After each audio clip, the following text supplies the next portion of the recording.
I just want to say we're so passionate about classic movies.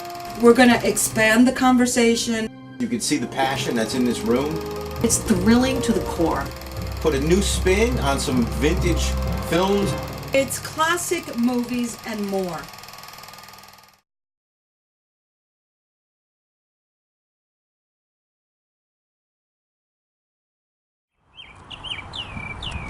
Today we're visiting Holy Cross Cemetery in Culver City.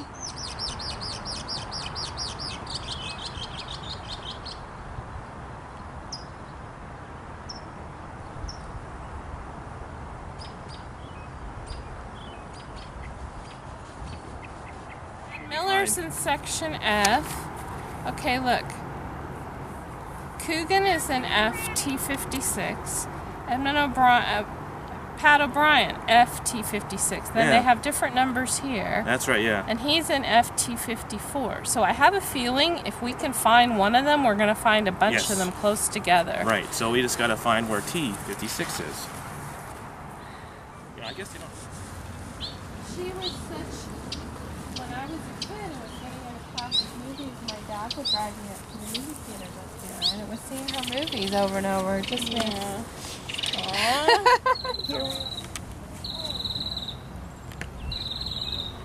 One of the ways I became a classic movie fan was my parents would bring me up to revival theaters in Los Angeles in the 70s. And my happiest memories are of seeing Rita Hayworth musicals like You Were Never Lovelier, CoverGirl, and Tonight and Every Night. So Rita really means a lot to me. She helped make me the classic movie fan I am today, and it feels pretty emotional being here where she was laid to rest.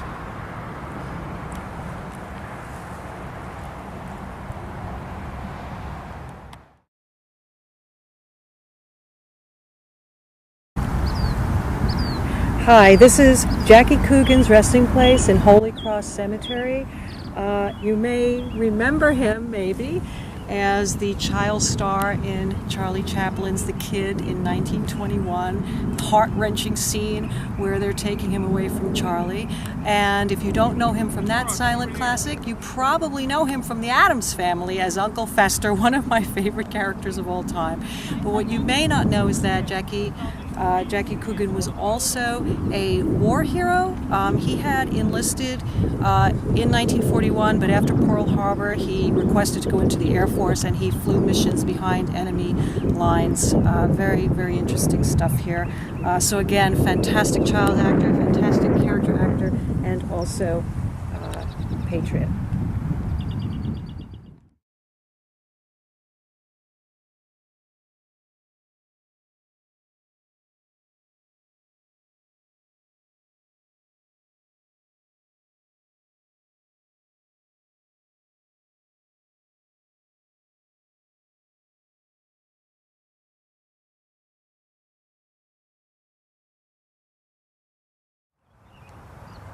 This is the burial site of actor Edmund O'Brien. He was the star of many great film noir and western titles, including White Heat with James Cagney, The Killers with Burt Lancaster and Ava Gardner.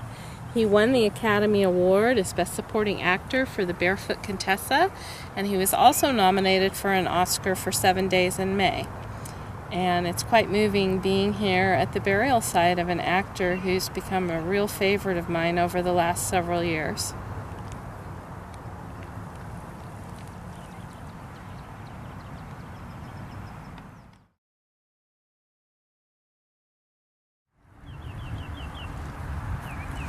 Here lies Ann Miller, and of course she is famous for her amazing dancing, tapping skills. I don't think I've ever seen anybody tap like that before. She was like a force of nature.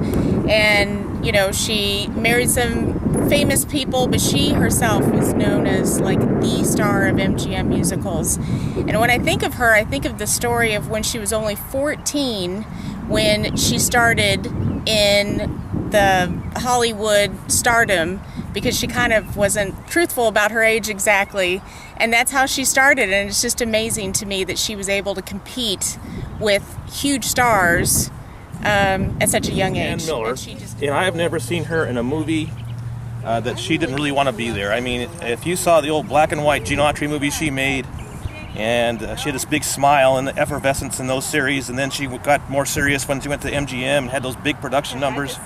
You always knew that she never wanted to be any place except in that movie, working with those people. It was just a great, great time for her to see her on the film and just, you know, be who she was. So, thank you, Ann. Ann Miller and get her autograph when I was a teenager when a Los Angeles Revival Theater had an MGM series, and on opening night Ann came along with several other stars like Tom Drake, Mel Torme, and Virginia O'Brien, and she was a very nice lady, and it was a thrill to see her in person.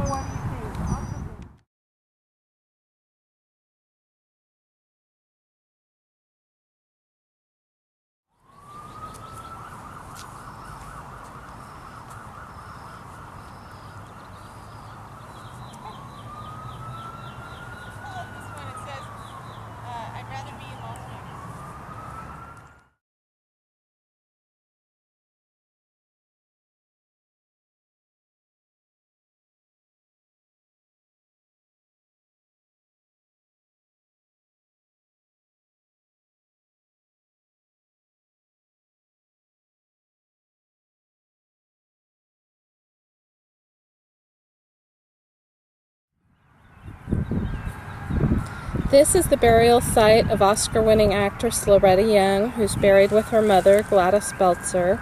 Loretta had an amazing career starting as a teenager.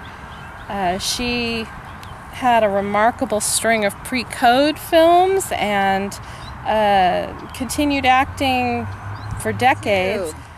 She was one of a few women who in the 50s were able to control their careers by moving into TV, where she had years and years of success. She was also a great humanitarian who did a lot of charity work, and she's someone I really deeply admire.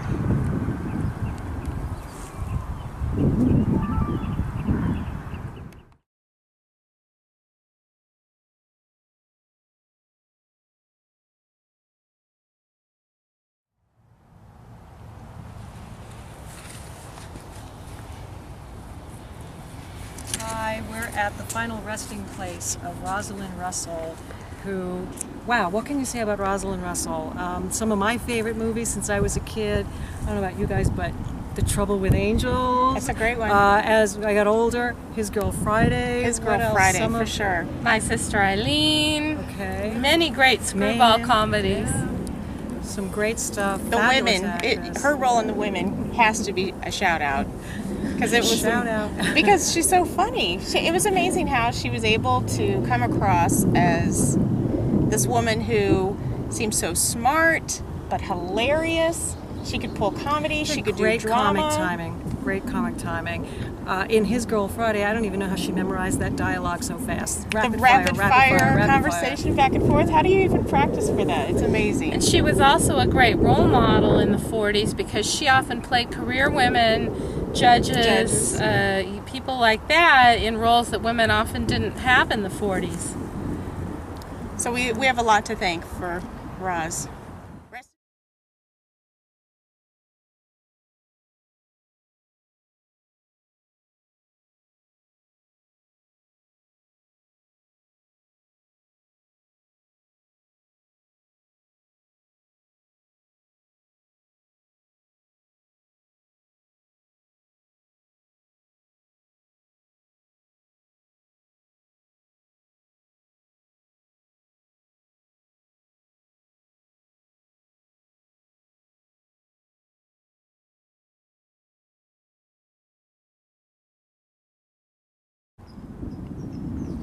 Jack Rather was married to actress Benita Granville, and besides producing Lassie, the TV series, the Rathers were friends of Walt Disney, and he was responsible for the Disneyland Hotel.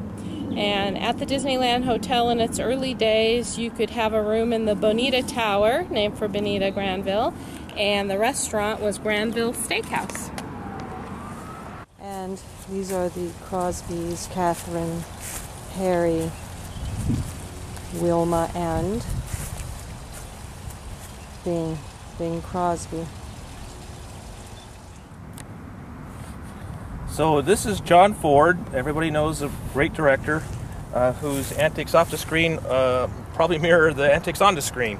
Very early in his career, when he started at the talkies, and he was starting to become a big name, his wife was complaining that he wasn't paying much attention to her. So he decided that for her birthday, he went out and bought himself a Rolls Royce at the height of the Depression, a Rolls Royce car and a mink stole.